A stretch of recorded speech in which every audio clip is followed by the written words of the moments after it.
Would you like to share any tips as to how they can find some Yes, ray of yes, hope and yes. happiness? Yeah, there are 2, 3 very simple things. Mm-hmm. One is sleep well. Mm-hmm. Very simple. If you have 7 hours of sleep a day, half the problems are solved. Yeah. Because when you are stressed, your insomnia, it gets aggravated. Mm. Secondly, put that problem in a cupboard and lock it for some time.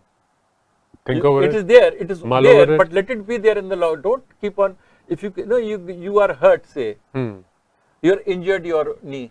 Mm. If you keep on scratching it, then it will not heal. Mm. You have to cover up with some cotton wool and leave it there Yeah. to heal.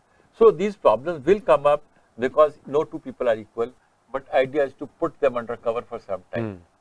Number 3, divert to some other activity you like to do. Mm. Sometimes what happens is that, okay, now I'll give you a very specific example. Mm-hmm. The boss has been angry, he's fired you for something, you've not done something well or you're not particularly, then what to do? Come out, go for a walk, Mm. get some fresh air. Mm. Think, okay, that's right. Yeah. When you come back, the impact is less. Mm. But if you remain the same environment and you keep thinking, उसने ऐसा क्यों कहा, उसने ऐसा क्या किया, मेरी गलती क्या थी, उसकी गलती थी, तो आप उसी में घूमते रहेंगे, आपका स्ट्रेस एंजाइटी बढ़ेगा. बिल्कुल. ठीक है ना? तो ये है. Support to empower. World Mental Health Day Mega Workshop.